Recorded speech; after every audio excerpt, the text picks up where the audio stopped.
Hey everyone. We are so close to hitting 1,000 subscribers. Please smash that subscribe button and help our unveiled family reach our goal. Thanks to everyone who has already subscribed. We love you. Now to the video.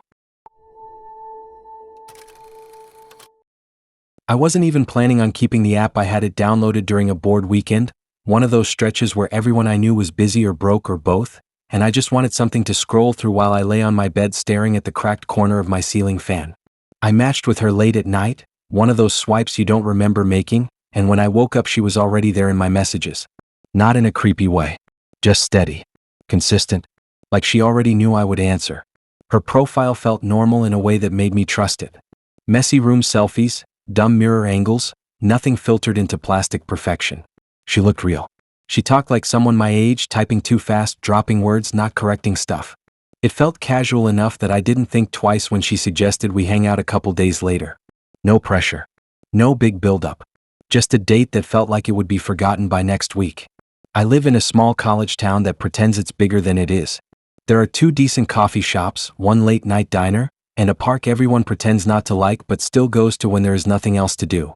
We met near the river walk, where the lights flicker and the benches are always damp even when it hasn't rained. She showed up on time. That alone felt rare. She was quieter in person but not awkward. Just observant. Like she was always noting small stuff. My shoes. The way I kept checking my phone even when it wasn't buzzing. She asked if I minded taking pictures together, said she liked remembering things properly. I didn't think anything of it. Everyone documents everything now. She pulled out her phone and made sure the timestamp was on, even turned the screen toward me so I could see it. She said it was a habit. I shrugged and leaned in. We took a few. Sitting on the bench. Walking near the water. One where she made me hold up my coffee like it was some joke. Every time she checked the screen after. Nodded. Slipped the phone away. It was weird in hindsight, but at the time it just felt like someone being particular. I didn't want to be the guy who questioned harmless stuff on a first date. We walked for a while. No hand-holding. No forced closeness. Just talking about dumb things. Shows we half-watched. Places we wanted to go but never saved money for. She never once asked to come back to my place. I didn't ask either. The date ended early, not in a bad way, just naturally. She hugged me quick, took one last picture without asking, and left. I remember thinking it felt unfinished, like a sentence that just stopped. But I didn't chase it. I went home, tossed my jacket on the chair, and forgot about her by the next afternoon. She never texted again. I didn't either. It just slid into the pile of almost moments I didn't bother sorting through. Days passed. Classes. Shifts. Nights scrolling until my eyes burned. Then a number I didn't recognize called me while I was reading for an exam. I let it ring. It called again. Then again. I answered the 4th time, annoyed, expecting a scam.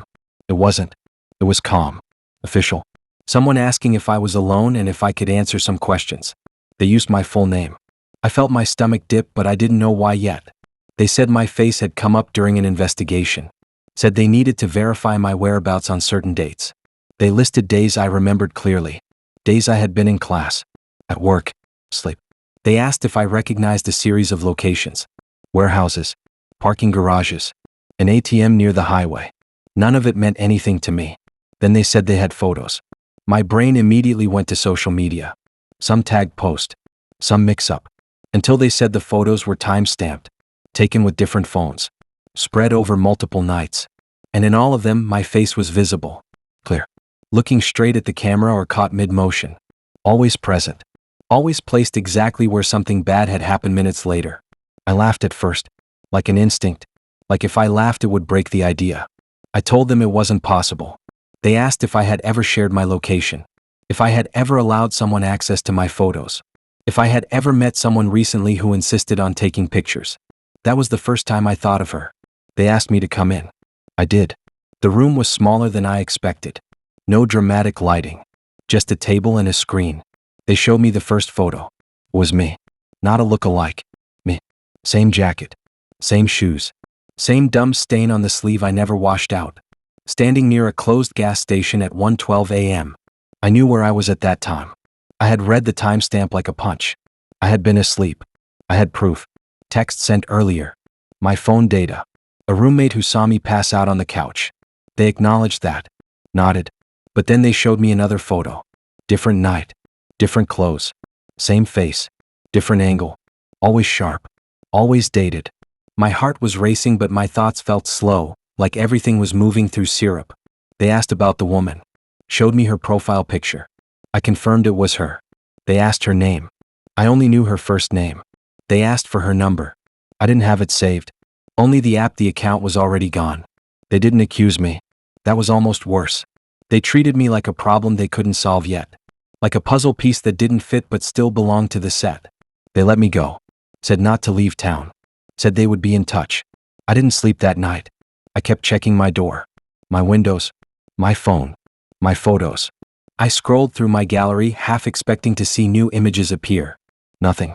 My location history matched my memory. I hadn't been anywhere near those places. The next day they called again. They had more photos. This time, one was from the night of our date. 10 minutes after we separated. My face reflected in a shop window 2 streets over. Time stamped. I wasn't there. I went straight home. I always take the same route. I could map it blind. They asked if she ever took photos when I wasn't looking.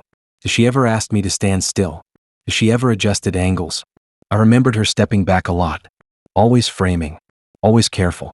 I remembered her making me wait a second before smiling. I remembered the way she checked the timestamps like they mattered more than the picture itself. Days blurred together. More photos surfaced. Different crimes. Theft. Assault. Worse things they didn't detail. Always my face. Always present. Always gone before anything happened. Like a ghost with a schedule. They said the images were real. Not edited.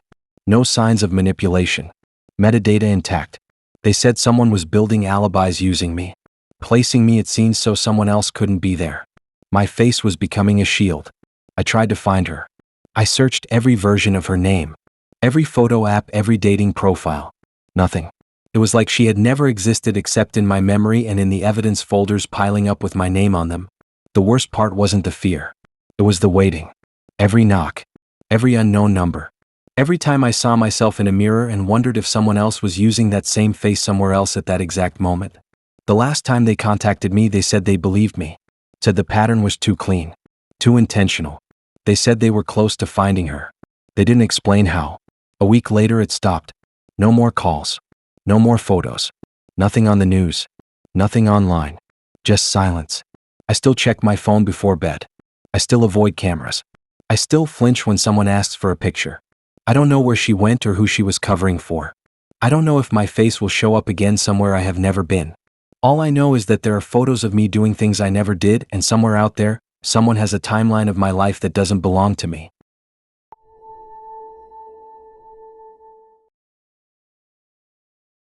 I was doing everything right, and that was the part that messed with my head the most.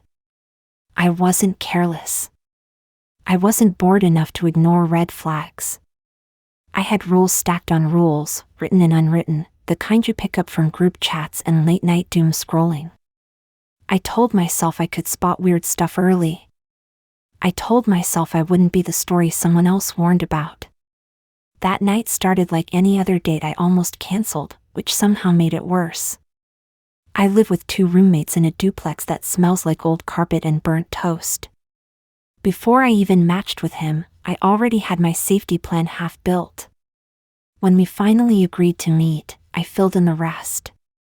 Location shared. Phone charged. Ride ready. I picked a public place with bad lighting but lots of people, one of those indoor mini golf places attached to an arcade and a bar that pretends it's family friendly. Loud enough to disappear in, bright enough to be seen. I told my best friend everything, not just his name but screenshots, the address, the time, the backup plan. We even had a code word. Something stupid on purpose so it wouldn't come up by accident. I typed it into her notes app and she read it back to me to make sure we had it right. If I sent that word, she would call me immediately and pretend there was an emergency. If I sent it twice, she would come get me no matter what. We joked about it in that nervous way people do before pretending everything is fine. He showed up exactly when he said he would. Not early. Not late. He looked like his pictures but more normal somehow, like the app had flattened him and real life added him back in. Nothing about him set off alarms. He didn't push. Didn't rush. Didn't hover. I remember thinking this one might just be forgettable, which honestly felt like a win. We paid separately. I made sure the staff saw us walk in together. I noted exits without trying to look like I was noting exits. My phone buzzed with a check-in text from my friend and I answered with a thumbs up. Everything felt smooth in that fake way where you feel proud of yourself for being prepared. We played around. Talked about nothing important. School. Work. Dumb trends. I stayed light on details. He listened in a way that felt attentive but not intense. The place was busy, kids running between holes, someone spilling soda near the skee-ball machines. The noise helped me relax. I even stopped gripping my phone so tight. Halfway through, while we were waiting for a couple in front of us to move, he leaned against the wall and mentioned my friend. Not in a vague way. Not like guessing. He said her name exactly right. First and last. Then he mentioned that she was probably waiting for a text around now. My brain stuttered. I laughed automatically because my body didn't know what else to do. I told myself maybe I had mentioned her. Maybe it slipped out earlier. Except I knew it hadn't. I never say her last name. Especially not on dates. I barely say it online. I felt the air get heavier even though the place was still loud. I checked my phone without really checking it. No new messages. No missed calls. My location share was still on. Everything was still technically fine. A few minutes later, while we were moving to the next hole, he casually brought up safety stuff. Not in a mocking way. More like a shared joke. He listed things people do now. Sharing locations. Sending screenshots. Code words. He smiled like it was all just part of dating now. Then he mentioned the word. The exact word. The code word my friend and I had chosen. The one I had never typed into any app except a private note and one text thread. The one that meant get me out now. My heart didn't race like in movies. It sank. Slow and deep. Like missing a step you thought was there. I felt cold behind my eyes, like my body was trying to shut something down to protect itself. I didn't respond right away. I couldn't. My mouth felt disconnected from my thoughts. He didn't push. Didn't repeat it. Just kept walking, like he had said something normal. Like he had commented on the carpet or the music. That somehow made it worse. If he had laughed or backtracked, maybe I could have told myself it was coincidence. But he acted like it was obvious. I started replaying everything from the beginning. My profile. My pictures. My bio. I don't post my friend. I don't tag her. Our chats are locked. I checked my phone again and saw nothing strange. No apps open. No weird permissions. Nothing. I told myself to end it early. Make an excuse. Leave. But I also didn't want to tip anything. I didn't know what he knew or how he knew it. I didn't know if he was watching my phone or if he already had something planned. The thought that he knew my backup plan made it feel useless. We finished the round. I stayed near groups. Near staff. I angled my body toward exits. I kept my hands steady even though my fingers felt numb. He didn't touch me. Didn't crowd me. Didn't do anything that would justify making a scene. That was the scariest part. There was nothing to point to. When we walked out, he suggested grabbing food from the taco truck parked outside. I said I had to get home. I made it sound casual. Normal. I watched his face closely for a reaction. There wasn't much of one. He nodded, said okay, stepped back. Before we split, he mentioned that my friend would probably worry if I didn't text soon. He even said the street she lived on, the one with the broken streetlight at the corner. I felt like the ground tilted.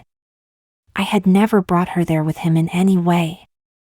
I walked away without looking back. I didn't run. I didn't want to draw attention. I sent my friend the code word anyway, even though it felt pointless now. She called immediately. I answered and kept walking, letting my voice stay even while my head screamed. She was already on her way before I finished explaining. I didn't go straight home. We met at a grocery store parking lot across town. Bright lights. Cameras. People loading bags. I sat in her car and finally let my hands shake. I told her everything.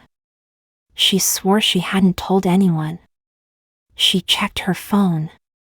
Nothing. No leaks.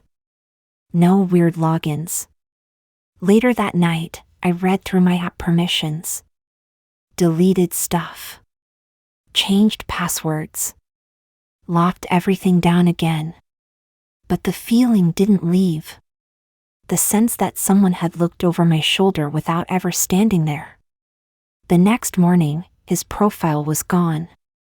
Unmatched. No trace. I searched his name. Nothing solid. The photos were nowhere else online. Like he had borrowed a face and returned it. I still follow my safety rules. I still share locations. I still set code words. But now there is a new layer underneath all of it. A quiet thought that maybe the rules are only useful if the other person doesn't already know them. I don't think about him every day anymore. But sometimes when my phone buzzes at the wrong time, my stomach drops anyway. Not because I think it's him, but because I know how easy it was for someone to know me better than I ever let on.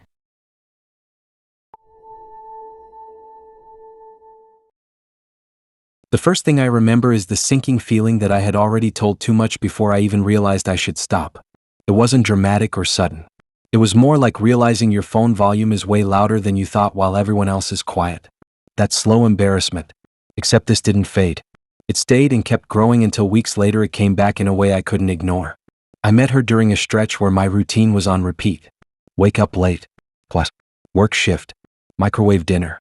Scroll until my eyes hurt. Tinder felt like background noise more than anything serious. Her profile didn't stand out in a flashy way. She looked normal. Dressed normal.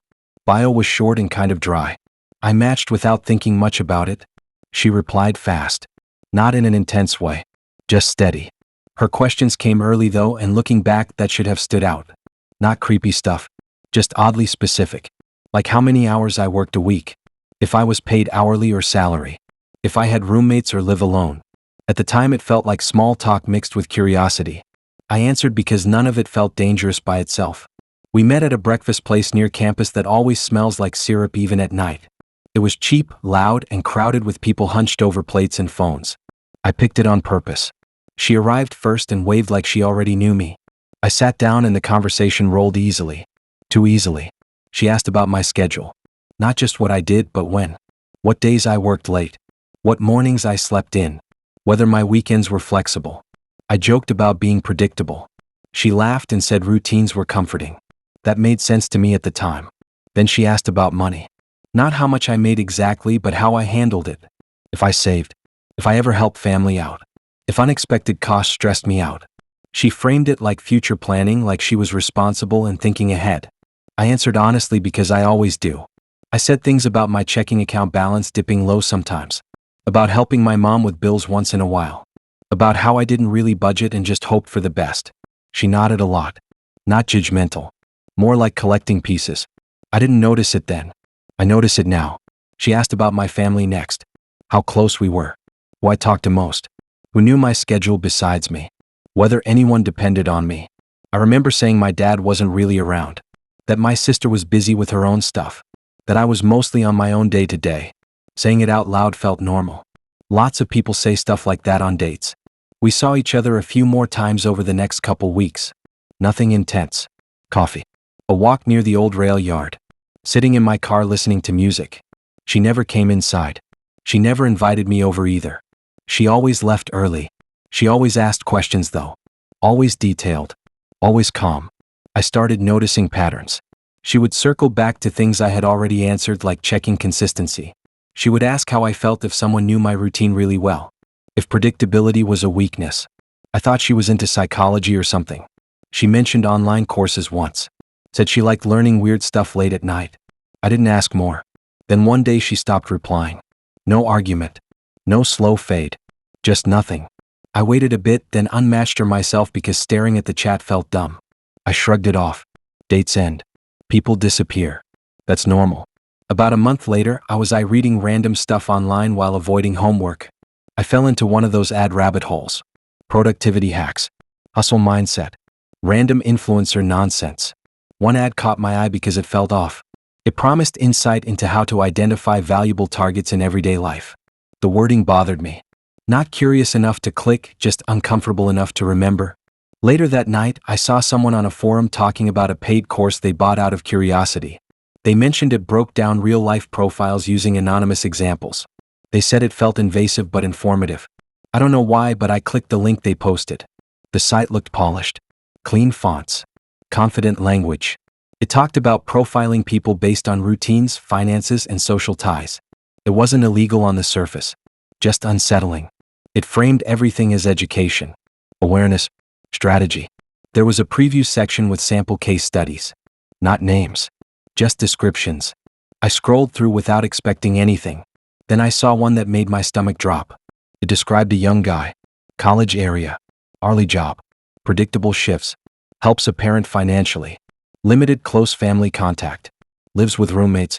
Low savings. Flexible schedule on weekends. It was all there. Not vague. Specific. Organized. The kind of summary you could only make if you had asked directly. I told myself it was coincidence. Lots of people fit that description. Then I kept scrolling. Another example mentioned breakfast dates because people are more open when eating. Another mentioned asking financial questions framed as future planning. Another talked about how people reveal routines without realizing it if you just let them talk. It wasn't word for word, but the structure matched. The order matched. Even the phrasing echoed things I remembered saying. Stuff I had forgotten until that moment. The course cost $299. I didn't buy it. I didn't need to. The preview was enough. I closed the page and just sat there staring at my wall, feeling like something had peeled me open and written me down. I went back through my messages with her. Read them slower this time. Her questions jumped out now. The pauses. The way she never shared much about herself. How she always redirected back to me. I noticed how I had filled every silence with details.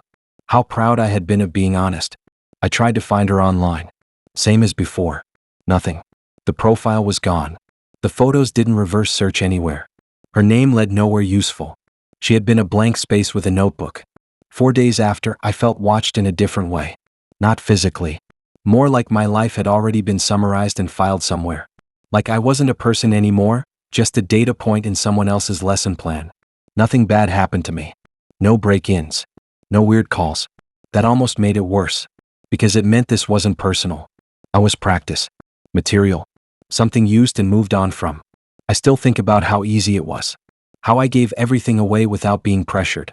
How I thought I was just talking. Sometimes I wonder how many other examples in that course were real people who never knew. How many lives were reduced to bullet points because they wanted to be polite on a date. I deleted the apps for a while after that. Not in a dramatic way. Just quietly. I needed space from the idea that someone could sit across from me, nodding and smiling while turning me into content. I don't know if she wrote the course or just contributed to it. I don't know if she got paid or if it was just something she enjoyed. I stopped digging because every answer felt worse than the last. What sticks with me most is how ordinary it all was. No warning signs. No big moment. Just questions asked over pancakes and coffee, and answers that felt harmless until they weren't.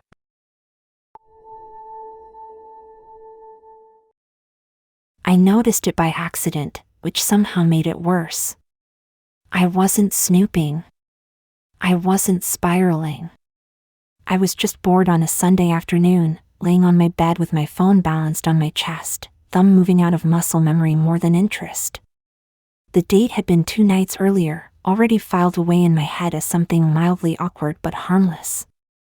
The kind of thing you laugh about once and then never bring up again.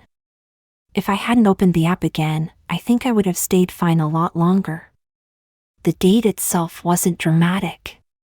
Coffee shop near the bus station, lots of people coming and going, loud enough that silence never got heavy. He was fine. That's the word I keep coming back to. Fine. Not charming, not off-putting. Just there. He talked a lot about tech stuff I didn't fully follow. I nodded, added comments when I could. I noticed he asked a lot of questions about how I talked to people online. How I decided what pictures to post. How I wrote my bio. I thought he was just insecure about his own profile. I even showed him mine at one point, scrolling through like it was no big deal. I didn't give him my number. I never do on first dates. We unmatched later that night with a mutual quiet agreement, no drama, no follow-up. I went to bed thinking that was the end of it. 2 days later, while half watching a show and half scrolling, I got a weird sense of familiarity. A profile popped up that made my brain hesitate. It was a girl. Same age range as me. Same city. The first photo stopped my thumb completely. It was me. Not a stolen photo from somewhere random. It was one of my Tinder photos. Cropped slightly different but unmistakable. Same lighting. Same shirt. Same stupid half smile I always hate but never change. My stomach dropped in that slow way where you don't panic yet because your brain is still trying to explain it away. I clicked. Every photo was mine. Some slightly zoomed. Some flipped. One even had the tiny scratch on the mirror I always forget is there. My bio was there too. Not copied word for word, but rewritten in the same voice. Same jokes. Same lowercase style. Even the same dumb emoji placement. It was like someone had read me closely and tried to become me. The name wasn't mine, but it was close. Same first letter. Same vibe. Close enough that it felt intentional. I sat up so fast my phone slid off my chest. My heart was pounding but my thoughts felt weirdly clear. I went through the profile again slowly, screenshotting everything. Then I did something that makes my skin crawl even now. I swiped right. We matched instantly. My messages were already there. Not from him. From other guys. Multiple conversations, all active. And whoever was running the account was answering as me. Same tone. Same pacing. Even the same little typing habits I didn't realize I had until I saw them mirrored back. They were asking questions. About routines. About work schedules. About who people live with. About weekend habits. About whether someone was close to family. It wasn't flirty. It wasn't romantic. It was casual curiosity disguised as interest. Exactly how I talk. I felt like I was watching someone wear my skin online. I scrolled through more chats. Days worth. Some went back to before my date with him, which didn't make sense at first. Then I realized the profile itself had been older. He had built it slowly. Adjusted it. Tested it. And at some point, after meeting me, he refined it using me as the template. I knew it was him without needing proof. The timing. The questions he asked me. The way he had studied my profile openly like it was homework. I remembered him commenting on how my bio sounded natural. How my photos felt real. I thought it was a compliment. I reported the profile immediately. But the app response was automated and slow. I didn't want to wait. I kept reading. One chat stood out. He was asking a guy about his apartment layout. Another about what time his roommates usually left for work. Another about how often someone traveled and left their place empty. All in my voice. All with my pictures. All with my face. I felt exposed in a way I couldn't explain properly. Not just because my images were being used, but because my personality was being weaponized. People trusted it. They opened up. They answered. I tried messaging the account from my own, not confronting, just testing. I sent something vague, something only I would say. The response came back normal. Friendly. Unbothered. Like I wasn't even there watching. I blocked the profile, then unblocked it, then blocked it again. My hands were shaking now. I kept thinking about how many people had already talked to that account. How many had shared things thinking they were talking to me. How many places I had unknowingly been present in conversations I never saw. That night I barely slept.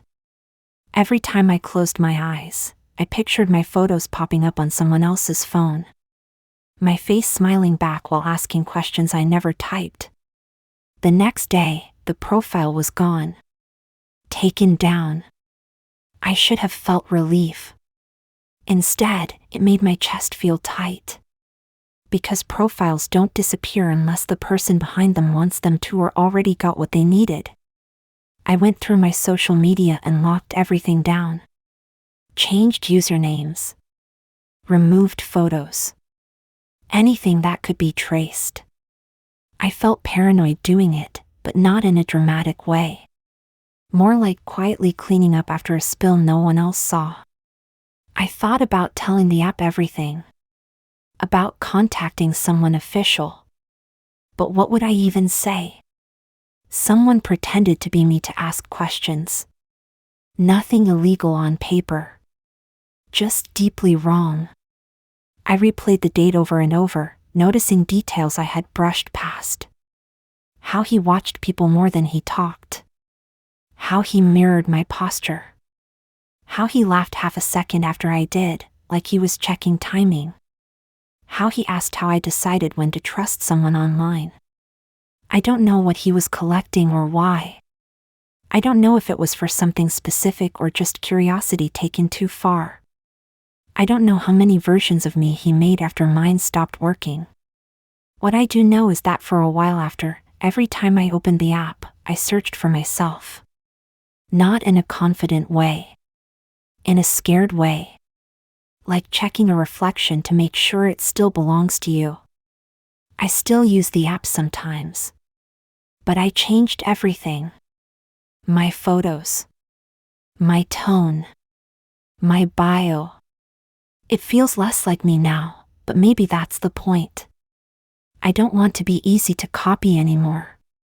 Sometimes I wonder if somewhere out there is still a version of me typing away, asking careful questions, collecting answers, wearing my face like it's just another tool.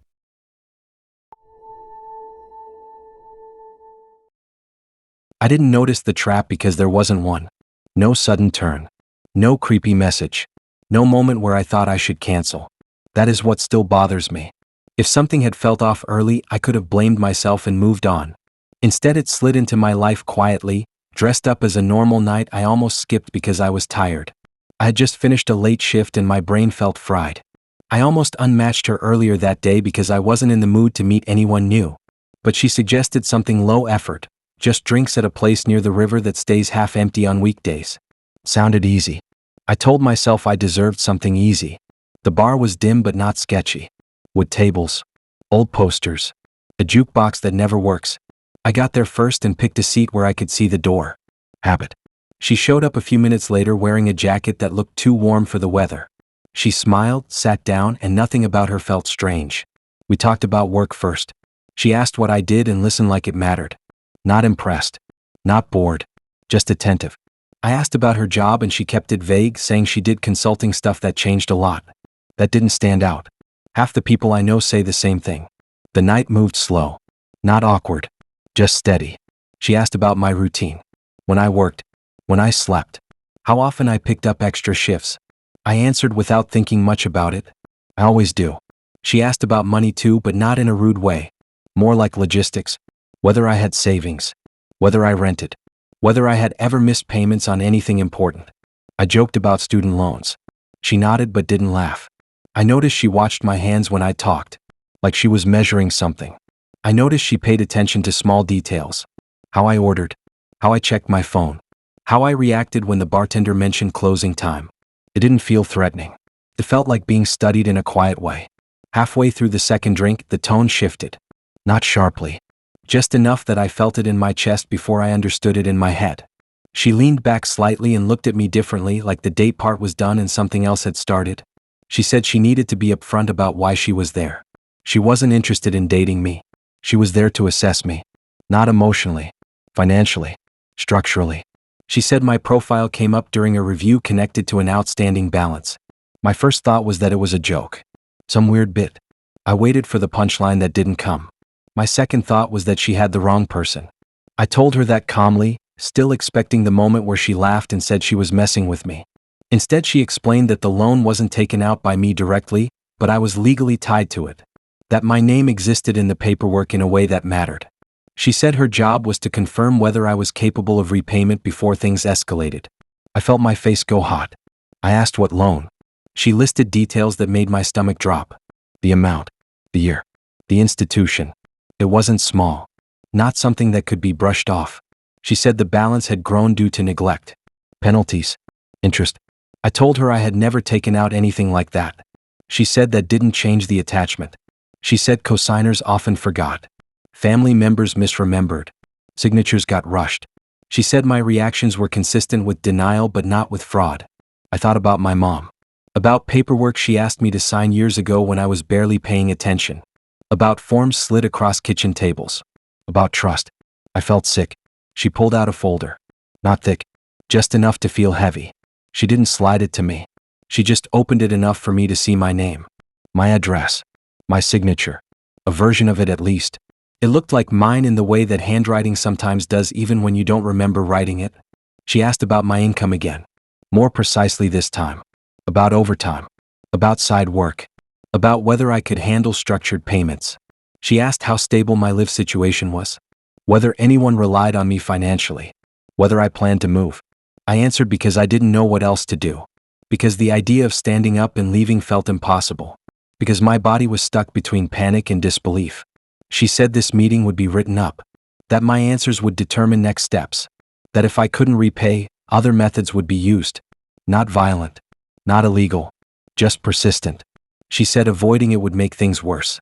The bar started closing around us. Chairs stacked. Lights turned up slightly. I felt exposed, like the whole room could see what was happening even though no one was looking. She stood up first. Said she had what she needed. Said someone would be in touch. She left without finishing her drink. I sat there until the bartender asked me to leave. I walked home instead of calling a ride even though it was cold. I needed the air. I needed movement. My head replayed everything on a loop. When I got home, I pulled every document I had ever signed. I dug through old emails. I called my mom and asked questions without explaining why. She sounded confused, defensive, tired. She said she didn't remember anything like that. She said it was probably a mistake. 2 days later, a letter showed up. Official. Heavy paper. The same loan details she mentioned. The same balance. The same signature. Mine. I tried calling the number. I got bounced around. Departments. Voicemails. No clear answers. Just confirmation that the debt existed and my name was attached. I checked the app, her profile was gone. I started noticing things after that. Calls from unknown numbers. Emails phrased politely but firmly. Reminders. Deadlines. I wasn't being threatened. I was being absorbed into a system that didn't care how I felt about it. I kept thinking about the date. About how carefully it was set up. How she already knew my answers before I said them. How the questions were never random. How she wasn't there to convince me of anything, just to confirm I was real and reachable. I don't know how long she had been looking at my profile before we matched. I don't know if she chose me or if I was assigned. I don't know how many other people were assessed over drinks like that, thinking they were just meeting someone new. I still pass that bar sometimes. I still think about the chair I sat in. About how normal everything looked from the outside. About how easy it was for my life to tilt without anyone raising their voice. I'm dealing with it now. Paperwork, calls, payment plans. It's slow and exhausting and very real. But what sticks with me isn't the money. It's the idea that someone sat across from me, smiling politely, already knowing I owed something I didn't remember borrowing. The relief hit first, before the fear, and that is the part that still messes with me. I remember the exact second it happened, stepping out of the place and feeling my shoulders drop like I had been holding them up all night without noticing. The date wasn't terrible, just off in a way I couldn't put into words. Nothing dramatic. Nothing obvious. Just enough that my body wanted out before my brain caught up. I left early and felt proud of myself for it. We met at a late-night dessert place that stayed open for students and night shift workers. All neon lights and sticky tables, the kind of spot where you never expect anything serious to happen. He was already there when I arrived, sitting with his phone flat on the table like he didn't want to miss anything. He smiled when he saw me and stood up a little too fast, then laughed it off. I told myself that was nerves. People get nervous. The conversation stayed surface level. School. Jobs. Random stories that didn't go anywhere. He listened closely, maybe too closely, like he was filing things away instead of just hearing them. I noticed he rarely checked his phone. It stayed face down the entire time. I noticed he never asked where I parked or how I got there, which usually feels like a normal question. At the time I was grateful not to answer it. About 30 minutes in, I knew I wasn't staying long. Nothing he said was wrong. It just wasn't right. There was a stillness to him that didn't match the room. When I said I had to head out, he didn't argue or push. He just nodded like he expected it. I walked out alone. No offer to walk me. No lingering at the door. I stepped into the cold air and checked behind me out of habit. He wasn't there. The door closed and stayed closed. That was when the relief really settled in. I remember smiling to myself, feeling a little dramatic for worrying in the first place. I pulled my jacket tighter and started the walk to my car, then changed my mind and decided to just take the bus. It felt safer, more public. I kept checking reflections as I walked. Windows. Parked cars. Habit again. Still nothing. No footsteps matching mine. No shadow stretching too long. When I sat on the bus, I chose a seat near the middle and watched the doors until they closed. He didn't get on. I let myself breathe normally again. I got off 3 stops early and walked the rest of the way, cutting through a lit street instead of the shortcut I usually take. Still nothing. No one behind me. No one waiting ahead. When I reached my building and unlocked the door, I felt like the night was over. Done. Handled. Inside my apartment, I kicked off my shoes and checked my phone. A notification sat there, newer than I expected. It wasn't from the app, it was a message request from an account I didn't recognize. I almost ignored it. Curiosity won. The first image loaded slowly, like my phone wanted to warn me. It was a screenshot of a map. My map. The same one I use every day. The blue line traced a route from the dessert place, down the street, to the bus stop. A small dot moved along it. My stomach tightened. I scrolled. Another screenshot. The bus route. Timestamps matching when I sat down. Another with the stop I got off at. Another with the street I chose instead of the shortcut. The blue line adjusted. Followed. My hands started shaking so hard I had to set the phone down. I picked it back up anyway. The last image was the blue line stopping right outside my building. Not the front door. The side entrance I use when the lobby feels too exposed. There was no message attached. Just the images. Proof laid out clean and calm. I checked the account profile. No photo. No name. Created recently. I didn't need to guess who it was. I locked my door even though it was already locked. Then I checked it again. Then the windows. Then the hallway through the peephole, even though I hate doing that. Everything looked normal. Quiet. Empty. I tried to think logically. Maybe it was a coincidence. Maybe someone guessed. But the route change. The early stop. The side entrance. Those were choices I made on the fly. I opened my phone settings with shaking fingers and checked location sharing. Nothing active. No permissions I didn't recognize. No apps running in the background. Nothing that explained how anyone could see that in real time. Another message came through. Not text. Just another image. This one was different. It showed the same map, but zoomed out. The dot that represented him was still at the dessert place. Unmoved. Pinned there. My brain struggled to line it up. He hadn't followed me. He hadn't left. He hadn't moved at all. I sat on my bed and stared at the screen until my eyes hurt. The idea that he tracked me without moving felt worse than if he had followed me home. At least then there would have been footsteps. A shape. Something physical to react to. I went back to the app. His profile was still there. Active. Distance updated recently. Still showing him near the place we met. Exactly where the map said he was. I unmatched him. Blocked him. Reported the account. My heart kept racing like it didn't care that I was safe inside. I barely slept. Every sound in the building felt amplified. I checked my phone constantly, half expecting the blue line to start moving again. In the morning, I took screenshots of everything and sent them to myself in an email, like evidence I might need later. When I went outside, I chose a different exit.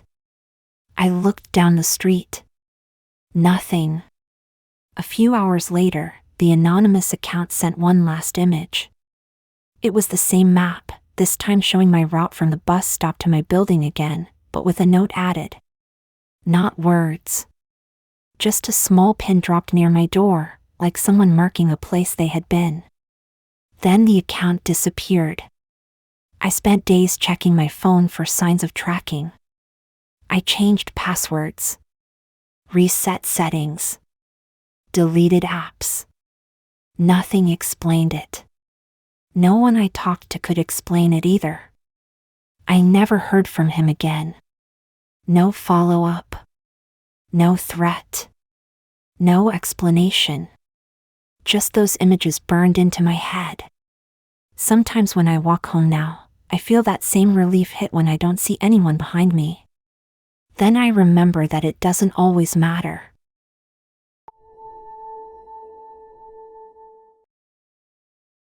The night felt so good that it scared me later, like when you laugh too hard and then realize you can't remember the last hour clearly.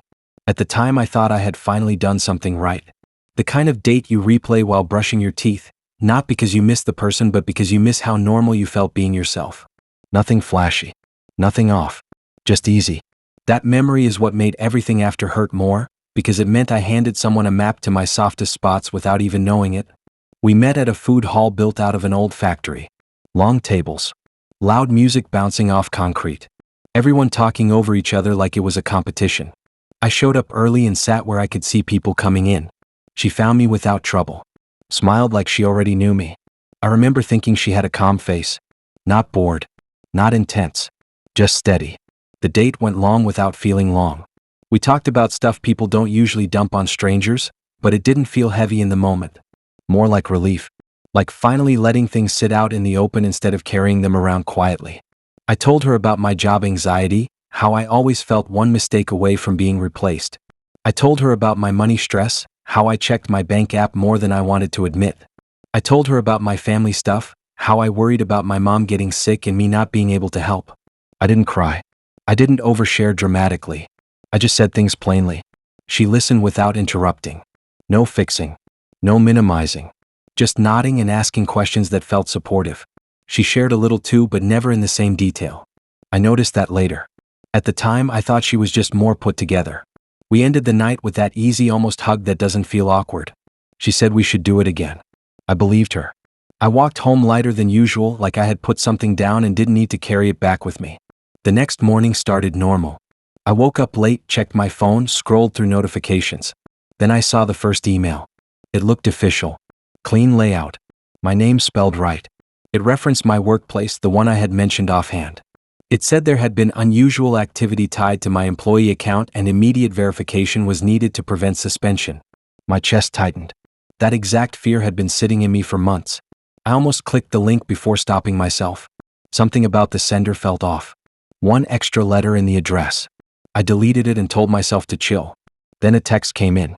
A known number. It mentioned my bank. Not by name, but by the nickname I had used when talking about it on the date. It said there was a hold on my account due to suspicious spending and asked me to confirm recent purchases. I felt my pulse in my ears. I opened my banking app instead. Everything looked normal. By noon, there were 3 more messages. Different platforms. Different tones. All circling the same themes. Money. Work. Family emergencies. Each one felt custom built to hit a nerve I had exposed the night before. One email mentioned my mom by first name. Said there had been a medical billing issue and action was required. My hands went cold. I called her immediately. She was fine. Confused. Watching TV. I apologized and said I had the wrong info. The messages kept coming over the next few days. Not constant, but spaced just enough to keep me on edge. One fake voicemail notification that said I had missed a call from HR, one account alert warning me about a failed rent payment. One message that pretended to be a friend asking if I was okay because someone had mentioned I was struggling. The language felt personal. Not generic scam wording. They referenced details I hadn't put online. Things only someone who sat across from me would know. My schedule. My worries. The way I talked about them. I started sleeping with my phone on my chest, waking up every time it buzzed. I checked sender details obsessively. I changed passwords. Enabled extra security. Nothing slowed it down. I messaged her once, casually, just to see if she would reply. She didn't. Her profile still showed active. Distance updated. No response. One afternoon, I got an email that almost broke me. It claimed to be from a debt service. It mentioned an amount close to what I had said scared me most. It referenced a missed payment date I had mentioned during the date as a hypothetical fear. Not real. But seeing it written like fact made my vision blur. I forwarded it to a friend who works in tech. He confirmed it was fake. Well done, but fake. He asked if I had recently shared a lot of personal info with anyone. My stomach sank. I went back through my messages with her. Read them slowly. Noticed how she had guided certain topics. How she had encouraged me to keep talking when I hesitated. How she never once told me to stop worrying. How she said understanding fears was important. I reported the messages where I could. Most platforms sent automated replies. Nothing changed. Then one night, I got a message that wasn't a scam at all. It was from an account with no picture and no history. It didn't ask for anything. It just listed my insecurities like bullet points: job, money, family. Each followed by a short sentence about how common they were. How predictable. How useful. There was no threat. No request. Just awareness. After that, the scam slowed down. Not all at once. Just enough that I could breathe again. But the damage was already done. My phone felt hostile. Every notification made my stomach twist. I finally blocked her. Reported her profile. Deleted the app. I told myself it was over. Weeks later, I got a final email. No branding. No links. Just a paragraph explaining how emotional honesty made people vulnerable to targeted manipulation. How trust was currency. How data didn't always come from hacks. Sometimes it came from conversations over food. I didn't reply. I deleted it. But I still think about how easily I opened up, how good it felt, how fast it was turned against me. Nothing was stolen from me except my sense of safety with my own thoughts. I still catch myself editing what I say to people, even friends. I still feel a jolt when a message hits the exact wrong spot. The date stays bright in my memory. The fallout stays darker. Both feel real. Both happened because I thought being honest was harmless.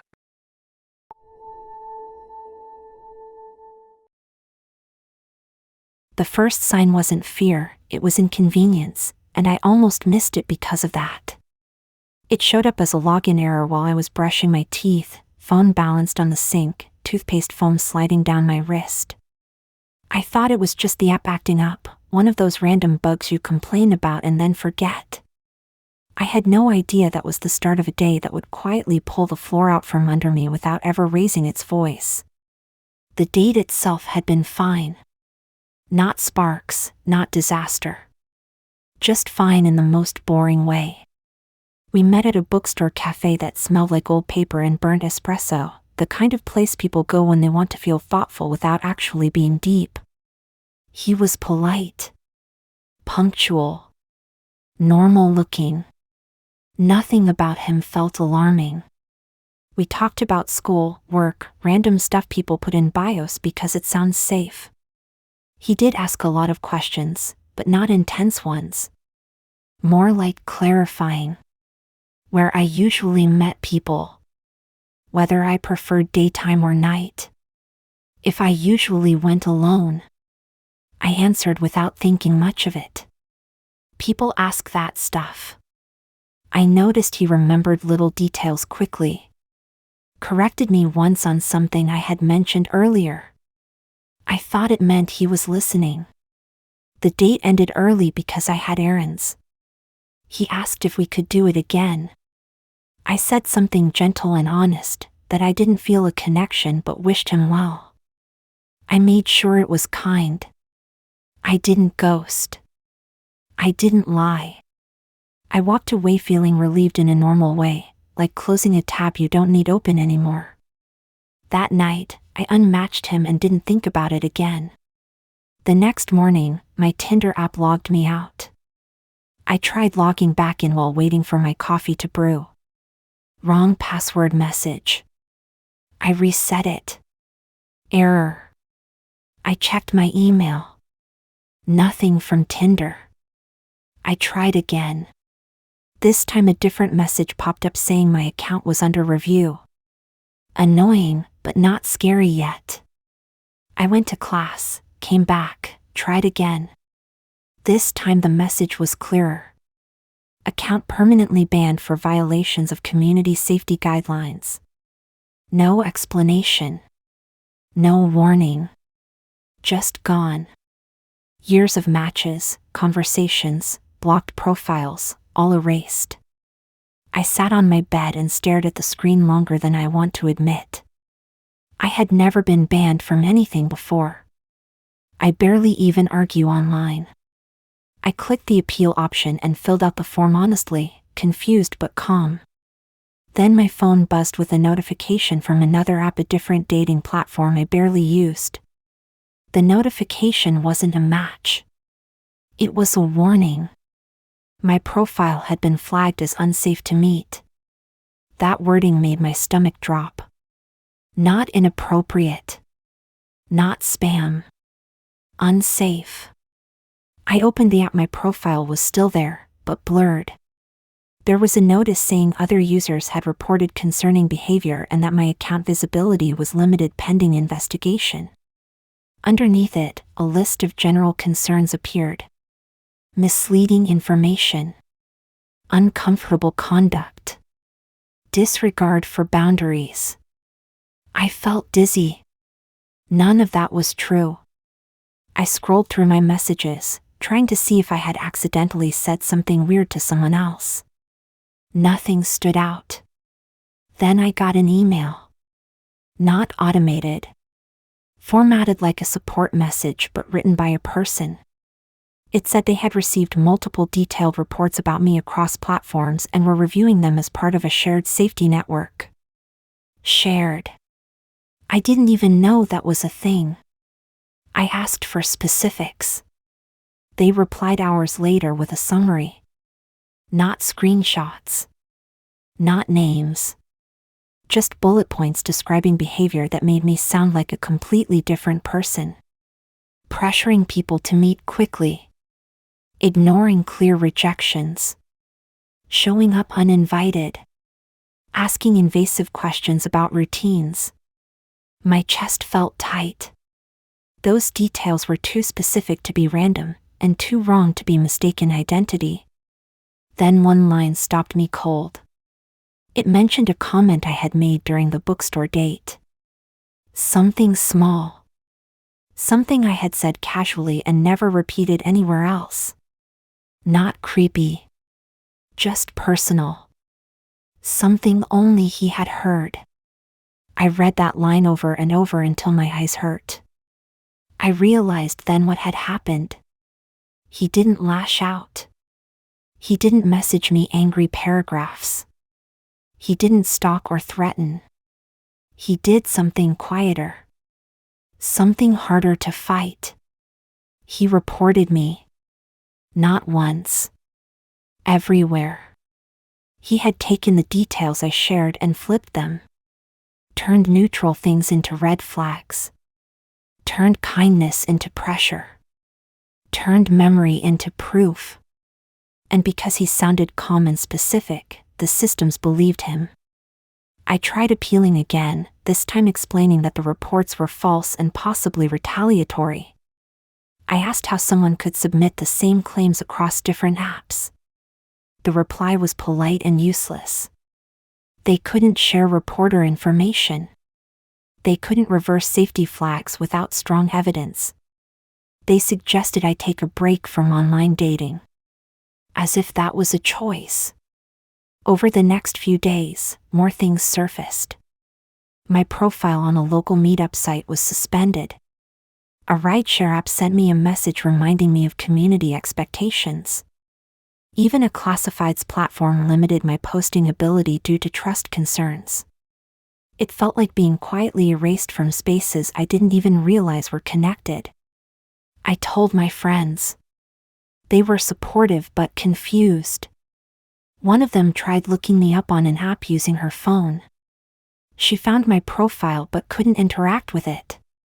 It had a warning banner at the top that said "Caution advised." Seeing myself labeled like that made my throat tighten. I kept thinking about the date, replaying it in my head, trying to pinpoint the moment where I had given him ammunition. It wasn't one thing. It was all of it. The way I talked. The way I answered. The way I trusted that politeness would protect me. I considered confronting him, but he was gone. Unmatched. Blocked. No trace. Even if I could reach him, what would I say? Please undo the damage you caused on purpose. Weeks passed. Some platforms lifted restrictions after reviews. Others didn't. Tinder never replied again. My account stayed banned. The worst part wasn't losing the apps. It was the feeling that my reputation existed somewhere I couldn't see, being passed around between systems that didn't care who I actually was. That someone could press a few buttons and rewrite me as a warning. I still meet people in real life. Still talk. Still smile. But there's a new hesitation there. A quiet calculation. Not about safety, but about documentation. About how easily stories can be told without you in them. I never heard from him again. No apology. No explanation. Just the aftermath of being described by someone who didn't like being told no. Some nights I open my phone out of habit and remember there's nowhere left to swipe. Not because I did anything wrong, but because someone decided I was unsafe to meet and the internet agreed.